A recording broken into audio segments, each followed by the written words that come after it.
Hello there. In this video, we're going to introduce a very powerful method that is used to find the greatest common divisor or the greatest common factor of two integers.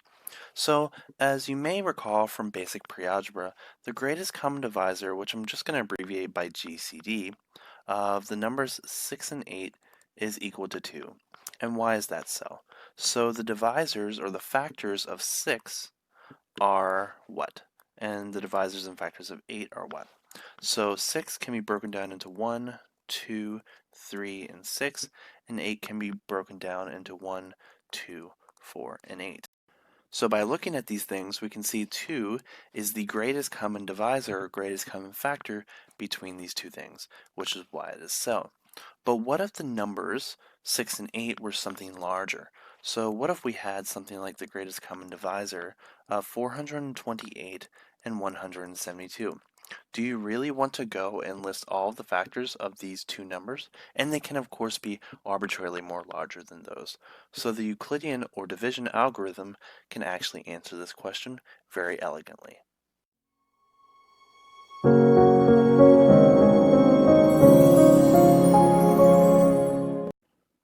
All right, so let us work through an example on actually how the Euclidean algorithm actually works. And we're going to come back and prove this later, but for right now I just want to sort of illustrate how the whole entire thing works.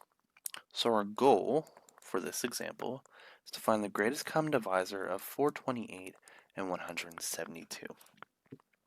So one of the requirements that the division algorithm is going to say, okay, so we're going to have A and B here. So we're going to mandate that these two numbers are in the set of integers, and let's assume without loss of generality that they're both positive integers, but that's not necessarily necessary. So what we're going to do is we're going to define X to be the maximum of A and B, and we're going to define Y to be the minimum of AB. So in this case, this is going to be X and this is going to be Y. So we can always represent, and this is part of the division algorithm, we can always represent X to be equal to Y times the quotient Q plus the remainder R. So if Y divides into X evenly, it's going to have some quotient with a zero remainder, and if it doesn't divide evenly, then this number R is of course going to be non-zero, right? So we're going to start that process. So we're going to have 428 is going to be divided by 172 sometimes. So one can find out that 172 is going to go into 428 two times with a remainder of 84. Right? So what we're going to do is we're going to bring down 172. So 172 is going to be here.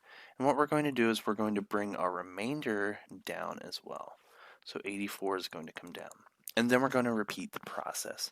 So 84 is going to go into 172 twice with a remainder of 4. And then we're going to repeat the process. So 2 comes down, 4 comes down. 84 comes down. Sorry.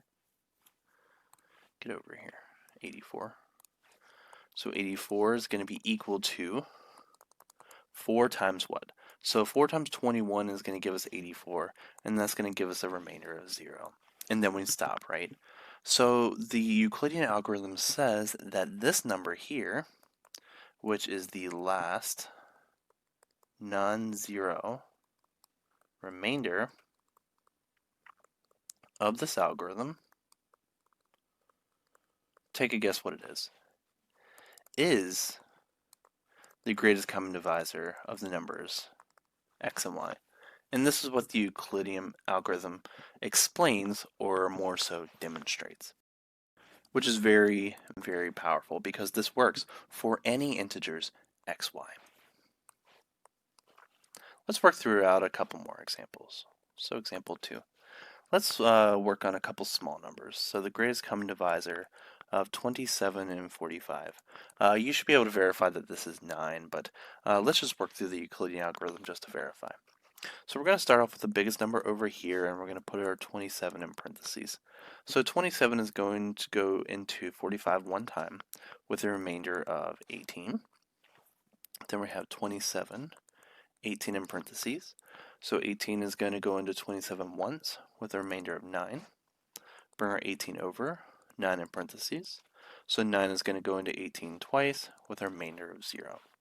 So that means this number here is equal to the greatest common divisor of 27 and 45, which agrees with what we thought it was. Let's work through an example with larger numbers. So the greatest common divisor, let's do 1656 and 943.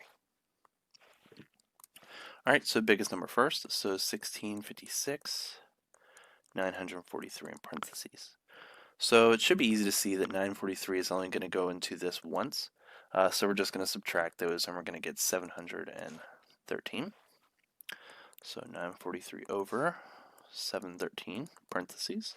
Again, one time, subtract that off. That's going to give us 230.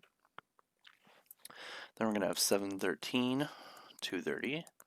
So 230 goes into 713 a couple more times. That's going to be 3 with a remainder of 23. Then repeat. 230 is equal to 23. So that should be obvious. That should be an obvious 10 with a remainder of 0. So what do we have here? The last non-zero remainder is 23, and what do we know? So this here is the greatest common divisor of 1656 and 943.